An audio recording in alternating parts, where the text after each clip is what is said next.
Assalamu alaikum. Good morning, dear friends. This is Mehraj from the Knowledge Hub of Aspiring Minds. Today, I will discuss one most important chapter from the Indian polity with you, that is the fundamental rights. You know, this chapter is very much important from the examination point of view. Previously, this topic was included in the JKSSB NT exam and also in JKP SI exam, and this topic is very much important for the other allied exams, be it UPSC, SSC or any other exam. So let's start. Fundamental rights. Fundamental rights जो है ये part third, जो constitution का जो part third है उसमें fundamental rights आते हैं. Part third of the constitution, इसमें फंडामेंटल राइट्स आते हैं फ्रॉम आर्टिकल 12 to 35. जो आर्टिकल 12 to 35 है इसमें फंडामेंटल राइट्स आते हैं in the part third of the constitution. और जो ये part third of constitution, part third of the constitution, this is also known as Magna Carta of the Indian constitution. Originally अगर हम बात करेंगे, जो पहले हमारा कॉन्स्टिट्यूशन था उसमें 7 राइट्स थे, 7 फंडामेंटल राइट्स. फिर जो राइट टू प्रॉपर्टी जो आर्टिकल 31 के अंदर था, इसको फिर डिलीट किया गया from the list of fundamental rights through 44th constitutional amendment act 1978.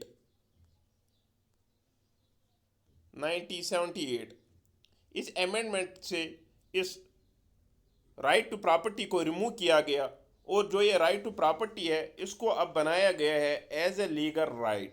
अब जो ये राइट टू प्रॉपर्टी है ये अब खाली लीगल राइट है अंडर आर्टिकल 300A. जो आज करंट जो कॉन्स्टिट्यूशन है एट प्रेजेंट, इसमें खाली अब 6 राइट्स है. ओरिजिनली 7 थे, अब खाली 6 फंडामेंटल राइट्स है.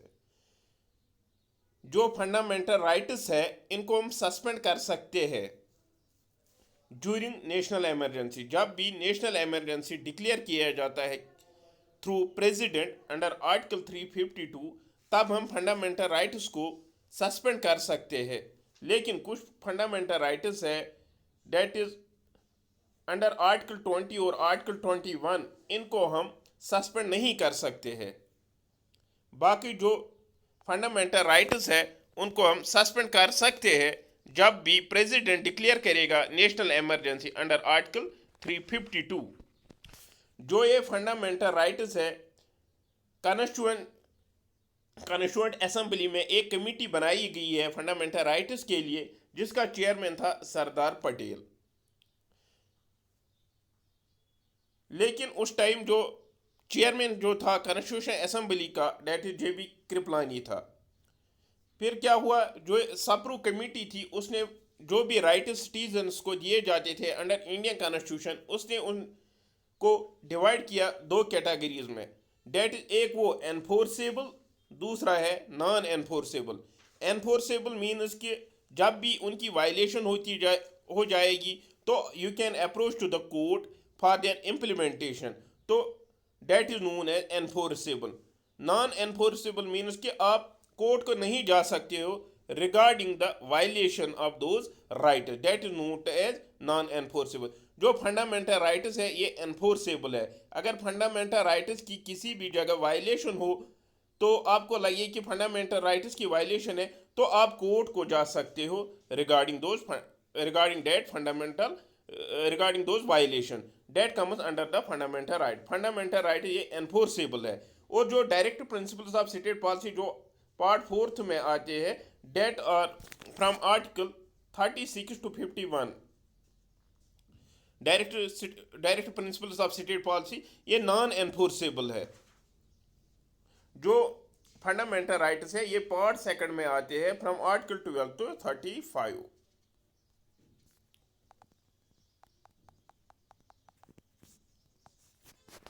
अगर हम जो फंडामेंटल राइट्स एट प्रेजेंट अगर हम बात करेंगे, प्रेजेंट में जो फंडामेंटल राइट्स हैं वो 6 है. वो 6 फंडामेंटल राइट्स है एट प्रेजेंट, जिनमें है पहला जो फंडामेंटल राइट है that is right to equality. Right to equality जो है ये भी फंडामेंटल राइट है, that comes under the article from 14 to 18। First जो है that is right to equality, right to equality. ये जो फंडामेंटल राइट है इसका जो आर्टिकल है डेट इज 14 to 18। दूसरा जो है that is right to freedom, right to freedom इसका है जो आर्टिकल 19 to 22 है।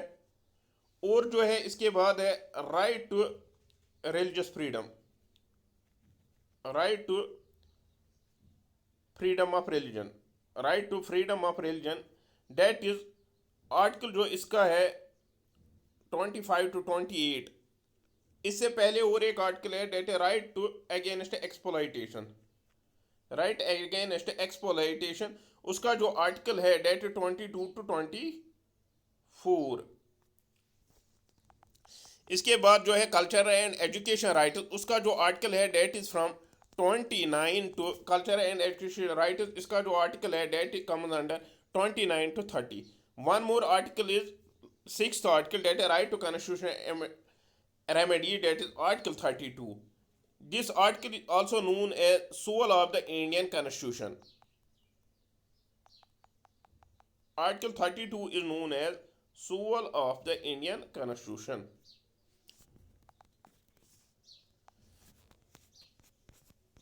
लेकिन अब कुछ फंडामेंटल राइट्स है जो एप्लीकेबल है both to the citizen as well as non citizen as well as foreigner. लेकिन कुछ ऐसे फंडामेंटल राइट्स है जो खाली अवेलेबल है जो only to the citizens of the country. जो फंडामेंटल राइट्स अवेलेबल है only to the citizens of India, उनमें आर्टिकल 15 है, आर्टिकल 16 है, आर्टिकल 19 है, 29 और 30। इनके अंदर, इन आर्टिकल्स के अंदर जो भी फंडामेंटल राइट्स गारंटी की गई है that are available only to the citizens of India. Very much important from examination point of view, बहुत बार पूछा गया। अब कुछ फंडामेंटल राइट्स है जो citizen as well as foreigner दोनों को भी अवेलेबल है, दोनों को भी प्रोवाइड किए गए। That is under article 40 right to equality, article 20 है लाइफ टू लिबर्टी, आर्टिकल 21 है 21A 22। ये कुछ आर्टिकल्स है जो अवेलेबल है both to the citizen as well as to the foreigners of the country. अब एक इम्पॉर्टेंट MCQ जो पूछा गया, बहुत बार पूछा गया डिफरेंट एग्जाम्स में, वो जो आर्टिकल MCQ है that is regarding the fundamental rights कि जो ये फंडामेंटल राइट्स है इनका ऑरिजिन क्या है, जो ये फंडामेंटल राइट्स इनका ऑरिजिन क्या है, ये कहाँ से लिए गए हैं। Fundamental rights are derived inspiration from which country। इसका जो राइट ऑप्शन है डेट इज USA। जो ये फंडामेंटल राइट है ये USA से लाए गए हैं। अगर हम बात करेंगे फंडामेंटल ड्यूटीज है डेट हैज़ बीन, उनका जो ऑरिजिन है उनको USSR से लिया गया, USSR से, यूनाइटेड स्टेट्स ऑफ रशिया जो पहले थी साउथ यूनियन, वहाँ से लिया गया। Parliamentary form of government UK से, जो directive principles of state policy है अंडर आर्टिकल अंडर पार्ट 4 में आता है, अंडर पार्ट 4 में आते हैं directive principles of state policy, उनको फ्रॉम आर्टिकल 36 to 51 इनको लिया गया एयरलैंड से। जो हमारा कॉन्स्टिट्यूशन है इंडिया का, जो कॉन्स्टिट्यूशन है इसके बारे में बोला गया कि इंडिया कॉन्स्टिट्यूशन को जब बनाया गया है, जितने भी उस टाइम एग्जिस्ट हुआ करते थे constitution from the different countries, कि उनको रैन से किया गया, उनको छान करके उनसे कुछ डिफरेंट प्रोविजंस लिए गए। तो कुछ लीगल लुमिनरीज वो ये भी बोलते हैं regarding the constitution of India कि जो हमारा कॉन्स्टिट्यूशन है ये बारोड कॉन्स्टिट्यूशन है, इसके ज़्यादातर जो फीचर्स है that is from the borrowed from the that are borrowed from the different constitutions of the world. तो उसकी वजह से जो हमारा कॉन्स्टिट्यूशन है ये, this is also one reason कि हमारा जो कॉन्स्टिट्यूशन है जो पूरे दुनिया में one of the lengthiest and bulkiest constitution है। तो जो हमारा जो elephantine size of our constitution है, जो बड़ा जो हमारा कॉन्स्टिट्यूशन का साइज़ है, तो उसके लिए ये पॉइंट भी रिस्पॉन्सिबल है कि हमारा कॉन्स्टिट्यूशन है इसको लिया गया है मुख्तलिफ कॉन्स्टिट्यूशन को देख के, मुख्तलिफ कॉन्स्टिट्यूशन से डिफरेंट पार्ट्स को लिया गया है, उसकी वजह से भी इसका साइज बढ़ गया है। One more MCQ is in which part of the Indian constitution fundamental rights are provided. ये हर कोई जानता है कि कॉन्स्टिट्यूशन के पार्ट 3 में फंडामेंटल राइट्स आते हैं। फंडामेंटल राइट्स जो है ये कॉन्स्टिट्यूशन के पार्ट 3 में आती है फ्रॉम आर्टिकल्स 12 to 35। अगर हम पार्ट फोर्थ की बात करेंगे, इसमें directive principles of state policy आती है from article 36 to 51। Part fourth में आता है यूनियन। पार्ट फोर्थ ए में fundamental duties from article 51A। अगर हम देखेंगे एट प्रेजेंट जो हमारा कॉन्स्टिट्यूशन ऑरिजिनली इसमें 22 पार्ट्स थे, लेकिन एट प्रेजेंट हमारे कॉन्स्टिट्यूशन में 25 पार्ट्स है। सो ये भी एक इम्पॉर्टेंट एमसीक्यू है, बहुत बार पूछा गया है एग्जाम में। और एक इम्पॉर्टेंट एमसीक्यू कि originally how many fundamental rights had in our constitution, originally हमारे कॉन्स्टिट्यूशन में कितने फंडामेंटल राइट्स थे। Option A is 5, option B is 6, option C is 8, option D is 7। Originally जो हमारा कॉन्स्टिट्यूशन है इसमें 7 फंडामेंटल राइट्स थे, लेकिन जो फंडामेंटल राइट था right to property, right to property, वो था अंडर आर्टिकल 31। उसको फिर डिलीट किया गया और उसको बनाया गया legal right under article 300A, sorry under article 300A। अब ये लीगल राइट है, राइट टू प्रॉपर्टी। इसको डिलीट किया गया through 44th constitutional amendment act 1978। इसके द्वारा इसको इस राइट टू प्रॉपर्टी को डिलीट किया गया from the list of fundamental rights. अगर हम देखेंगे ऑरिजिनली जो हमारा कॉन्स्टिट्यूशन पहले था इसमें जो 7 फंडामेंटल राइट्स थे, लेकिन जो एट प्रेजेंट हमारे कॉन्स्टिट्यूशन में खाली 6 फंडामेंटल राइट्स है। उनमें से इंपॉर्टेंट जो पहला है right to equality. Right to equality, let me repeat the articles की, हर किसी जो हमारे फंडामेंटल राइट्स है उनका आर्टिकल क्या है। अगर हम बात करेंगे पहले राइट टू इक्वलिटी की बात करेंगे। राइट टू इक्वलिटी जो है that is from article 14 to 18। 14 to 18 में आता है राइट टू इक्वलिटी। उसके बाद अगर हम बात करेंगे दूसरा जो है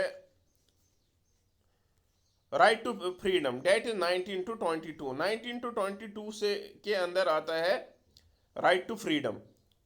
फिर है right against exploitation, that is from article 22 to 23 to 24।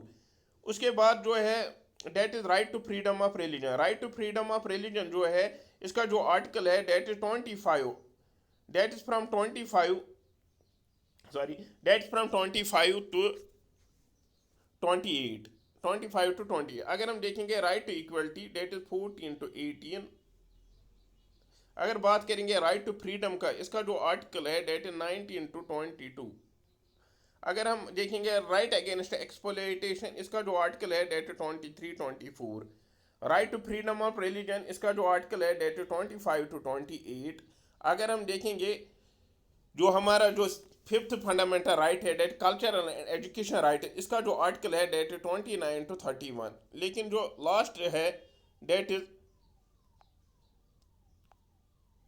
जो हमारा जो लास्ट आर्टिकल है that is right against constitutional remedies, इसका जो आर्टिकल है राइट अगेंस्ट कॉन्स्टिट्यूशनल रेमेडीज का जो आर्टिकल है that is article 32।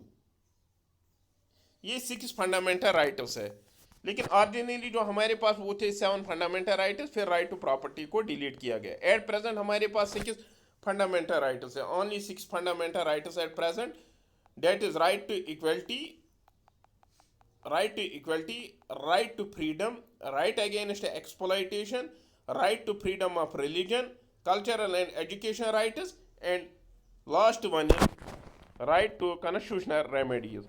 This is the right to constitutional remedy that is guaranteed under Article 32. तो ये हमारे 6 फंडामेंटल राइट्स थे। और एक इम्पॉर्टेंट एमसीक्यू डेट इज की definition of state mention in which of the following article, किस article में state की डिफिनीशन को मेंशन किया गया है। मैंने आपको पहले ही बोला जो फंडामेंटल राइट्स इनका जो आर्टिकल है डेटेड 12 to 35, लेकिन जो डिफिनीशन ऑफ स्टेट है इसको जो मेंशन किया गया आर्टिकल 12 में, आर्टिकल 12, तो ऑप्शन डी इसका आंसर है आर्टिकल 12। आर्टिकल 12 में स्टेट की डिफिनीशन को बताया गया कि स्टेट क्या है। स्टेट में आता है एक्चुअली अगर हम डिफाइन करेंगे स्टेट, इसमें एक गवर्नमेंट ऑफ इंडिया आएगी, उसका पार्लियामेंट जो है, स्टेट लेजिस्लेटिव असेंबलीज जो है, या कोई भी अथॉरिटी है जिनके पास, या कोई भी अथॉरिटी जो लॉ बना सकते हैं, बाई लॉज बना सकते हैं, लाइक म्यूनसिपलिटीज, पंचायत, वो तमाम आते हैं इन द स्टेट। जो ये फंडामेंटल राइट्स है ये एनफोर्सेबल होते हैं, जस्टिफिएबल होते हैं कि इनकी वायलेशन के लिए आप कोर्ट में अपील कर सकते हो। जो ये वर्ड स्टेट है, इसमें एक आएगा, इसमें गवर्नमेंट ऑफ इंडिया,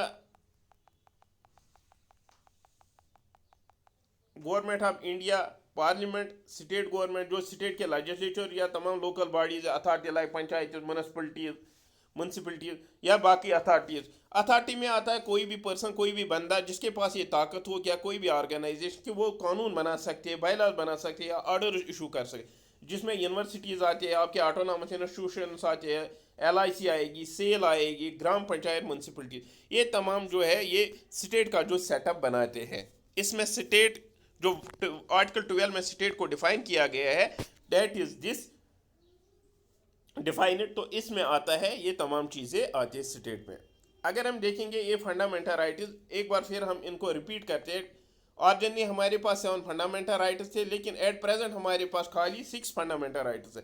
एक तो है right to equality, that is from article 14 to 18। दूसरा है right to freedom, article 19 to 22। तीसरा जो है that is right against exploitation, article 23 to 24। जो चौथा है हमारे पास right to freedom of religion, इसका जो आर्टिकल है 25 28। और जो हमारा फिफ्थ है that is culture and education right, इसका आर्टिकल है 29 to 30। और जो आखिरी है right to constitutional remedies, article 32। This article 32 is also known as soul of the Indian constitution. So ये इंपॉर्टेंट आर्टिकल है। एक इंपॉर्टेंट MCQ है कि वो कौन सा आर्टिकल है इंडियन कॉन्स्टिट्यूशन में जिसमें आता है equality before the law and equal protection of laws, that is article 15 में आती है। तो इसका ऑप्शन बी ठीक है, लेकिन यहाँ पे एरर हुआ है, टाइपिंग एरर हुआ है लिखने में, तो option B is correct answer, that is article 15। तो ये यहाँ पे आर्टिकल 15, तो equality before law and equal protection of laws ये आर्टिकल 15 में आते हैं। लेकिन जो इक्वलिटी बिफोर लॉ, इसका जो ऑरिजिन है इसको लिया गया है US, इसका जो लिया गया है that is from Britain constitution. और जो equal protection of law that is from USA, वो जो पार्ट है वो USA से लिया गया है। जो आर्टिकल 15 है इसके दो पार्ट्स है, that is equality before the law. Equality before the law जो है कानून के सामने हर कोई यकसा, हर किसी के सामने कानून, हर किसी के लिए एक ही कानून है, सेम कानून है, कानून किसी के लिए अलग नहीं होगा। तो कोई चाहे कोई गोरा होगा, काला होगा, चाहे किसी भी रिलीजन का होगा, लेकिन जो कानून है वो सेम है। ये जो कंसेप्ट है इक्वलिटी बिफोर द लॉ, इसको ब्रिटेन से लिया गया है। लेकिन जो इक्वल प्रोटेक्शन ऑफ लॉज, कानून हर किसी को सेम सेफ गार्ड देता है, हर किसी को सेम प्रोटेक्शन देता है, तो that is from the USA, उसका ऑरिजिन है that is from USA। So this is all from the today's lecture. Let me continue it tomorrow in the second part. Goodbye. Fi amanillah. This was all from the today's lecture. Hope you like it. Goodbye.